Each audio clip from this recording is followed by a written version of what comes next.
अस्सलातु खैरुम मिनन नौम। लेकिन नहीं, जिम्मेदारी है हमारी। खुदा के वास्ते हराम के करीब न जाना, मत जाना अपने बच्चों को लेकर हराम के लुक़्मों की तरफ। उन्हें कभी नींद नहीं आती जिनकी बिल्डिंगों में हराम का पैसा लगा होता है। सुकून से वही सोते हैं, भले छप्पर होता लेकिन पेट में हलाल का लुक़मा हुआ करता है। सुख चाहते हो तो हलाल का, हराम के लुक़मे मुंह तक न लेके जाना। आज जवान बीवी ने कहा 1800 का सूट चाहिए। अल्लाह माफ करे, मेरी बातें अपनी बेटियों तक पहुंचाना। अगर हम औरत की सलाह करें ना तो बंदा जाके बीवी को डांट के कहता, मुफ्ती अम्माद को नहीं सुनती तू? बीवी से कह रहा, मुफ्ती अम्माद की बातें सुना कर। क्यों? तुम बीवियों को सुधारने पे लगे हो, इसलिए मुआशरा नहीं सुधर रहा है। सिर्फ बेटियां सुधारना शुरू कर दो, पूरा मुआशरा सुधर जाएगा। हम बेटियों को समझाएं, बीवी को नहीं। बेटियों को समझाइए, इंशाअल्लाह मुआशरा बेहतर हो जाएगा।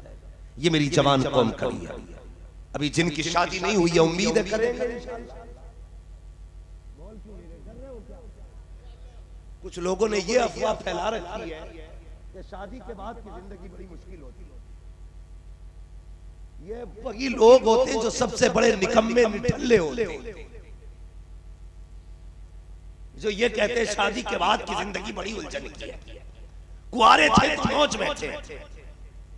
अगर कोई कहे शादी करके मुसीबत में आ गया तो समझ लेना ये निठल्ला है सबसे बड़ा।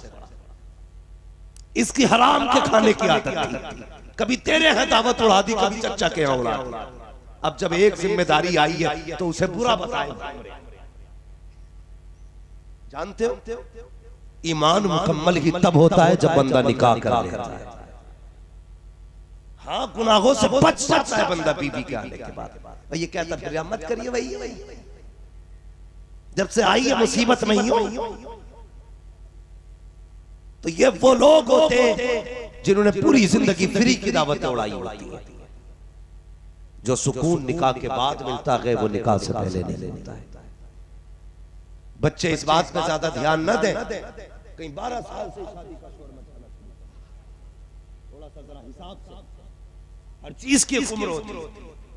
माशरा हम चाहते बेहतर हो, लेकिन ये नहीं चाहते कि हमारा घर बेहतर हो। हम अपने घर को बेहतर नहीं करना चाहते, पूरे समाज को बेहतर करना चाहते हैं। हकीकत का मौलवी हमारे मोहल्ले में एक औरत है, बड़ी लड़े, लेकिन कभी अपनी बेटी को नहीं समझाएगा, बेटी तुझे पराए घर जाके नहीं लड़ना है। अपनी बेटी को गोद में बैठाता, बहू से कहता बहुत लाका है, कहां से आई है बंदूक है पूरी, सारे है बहू के अंदर। कभी बेटी की भी परवरिश कर।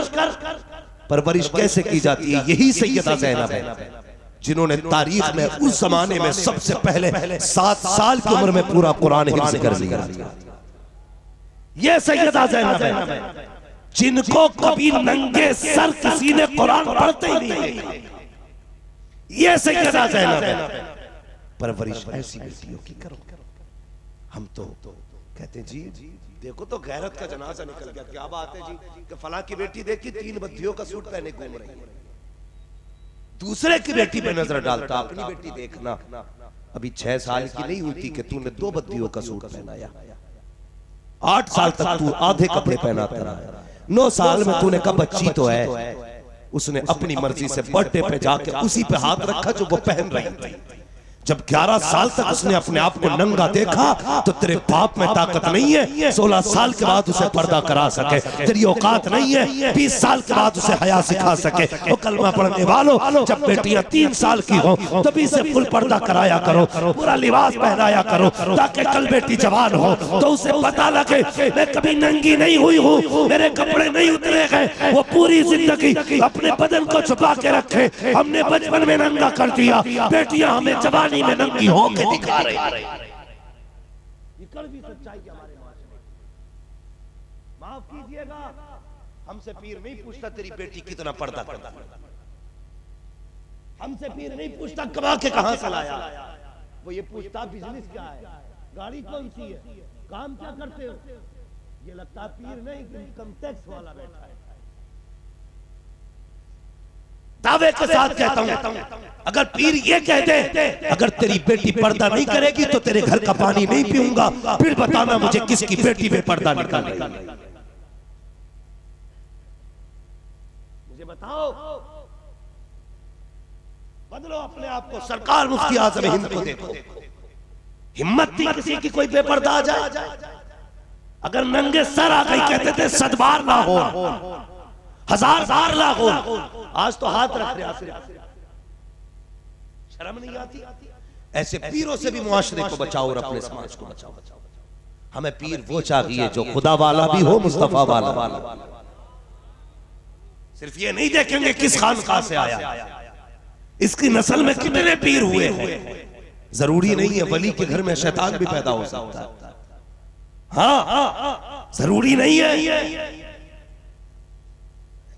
गौर करो, अगर हजरत नूह के घर में नाफरमान बेटा हो सकता है तो 7 पुश्तों के बाद जाहिल पैदा नहीं हो सकता। हाथ में हाथ दो ना देखभाल के देना, ये देखना इसकी नजर सिर्फ जेब पे तो नहीं दिल पे भी है कि नहीं। ये फिक्र कहीं नजराने की तो नहीं लेके आया, कुछ उम्मत की भी फिक्र रखता है कि नहीं। हाँ भाई, उम्मत बर्बाद हो रही है। खुदारा बचा लो मुआशरे को, बचाओ मुआशरे को। अल्लाह अकबर। क्या उनके कैसी तरबियत की गई थी। सैयदा सकीना के मुंह से खजूर निकाल कर फेंक दी, का बेटी नाना ने हमारे लिए सदका हराम कर दिया, हराम कर दिया। आज अगर बात आ जाए ना तो जी कहते कोई बात नहीं, थोड़ी देर में खेल लेते ताकि मुरीद को टोकना ना पड़े। शर्म कर, हया कर भाई। पढ़ो आप करबला वालों को, देखो करबला वालों को। मैंने कहा था पूरी जिंदगी ये करबला, कैसा पर्दा उनके घर का। पहले घर की बात देखो। सैयदा फातिमा ज़हरा रज़ियल्लाहु ताला अन्हा झाड़ू लगा रही, सहाबा हुजूर के पास बैठे तो अचानक ना बादल आया, सूरज छुप गया। सहाबा कहने लगे या रसूल अल्लाह, बारिश का भी मौसम नहीं है, बादल भी नहीं, अचानक ये बादल कहाँ, सूरज कहाँ चला गया था। हुजूर फरमाते कि मेरी बेटी फातिमा ज़हरा झाड़ू लगा रही थी, अचानक में दुपट्टा सरासा सरकाना, हया से सूरज बादलों के अंदर चला गया था। यार ये पर्दा है अली के घर का, ये पर्दा है हुजूर की बेटी का। बता, अगर नबी की बेटियों के इतना पर्दा करे तो तेरी मेरी बेटी को कितना करना चाहिए ना। पीर साहब ने ठेका ले ही लिया बख्शवाने का, बेटी तो नंगी नाच जाके मेरी झाल माल। ऐसे काम नहीं चलेगा। अपने आप से भी पूछो, क्या हम वही कर रहे हैं जो हुजूर ने कहा है हमसे? उतना ही कर रहे हैं जितना कहा है हमसे हुजूर ने। तारीख पढ़िए करबला की, यजीद के दरबार में जब हजरत ज़ैनब ने खुतबा दिया था, एक नाबीना सहाबी बैठे थे, कहने लगे कंधे पे हाथ रख के करवट वाले के, यार बता मुझे लग रहा है जैसे अली आ गए। ये जुमले थे, कहा मुझे लगता है अली आ गए। तो उसने कहा नहीं, अली नहीं, अली की बेटी बोल रही है, अली की बेटी बोल रही है। कहा कैसे? कहा जबान ज़ैनब की है, आवाज अली की निकल रही है। ये उनके घर का पर्दा है। उन्होंने अली की जबान इसलिए इख्तियार की ताकि उनकी अपनी आवाज का पर्दा रह सके। अगर पक्के हुसैनी हो तो बेटियों से जाके कह देना, बेटियों गले कटे तो कट जाएं, लेकिन इज्जतें नहीं जानी चाहिए। जान जाए तो चली जाए, लेकिन इज्जत का सौदा नहीं होना चाहिए। आज हैरत होती है, ये यूपी की बेटियां हैं जो गैर मुस्लिम के बिस्तर पे जाके लेट गई। एक तारीख की दर्दनाक बात याद आ गई। तो मैं कश्मीर की एक तारीख बताऊं। एक पुलिस वाला गैर मुस्लिम था, इस्लाम की शहजादी मुस्लिम बेटी पे नजर पड़ गई और कहा शाम को तेरे घर आऊंगा जब मेरे लिए बिस्तर तैयार होना चाहिए। अल्लाह अकबर। वो कश्मीर के मजलूम ये कहकर उसने धमकी दी। जैसे शाम का वक्त आया, दरवाजा बजा। जानते हो उन इस्लाम की बेटियों ने जब ये देखा हमारी इज्जत लुट जाएगी, हमारी आबरू चली जाएगी, गैर मुस्लिम आकर के हमें लूट लेंगे, तो घर के अंदर तंदूर था। तो बहने, एक माँ ने छलांग लगा करके अपनी जान तो दे दी, लेकिन कुत्तों के हाथ नहीं आने दिया था। मैं तुझसे कहना चाहता हूँ, अगर कश्मीर वाली इतनी हया वाली हो सकती है तो यूपी वाली को कितनी हया वाली होगी।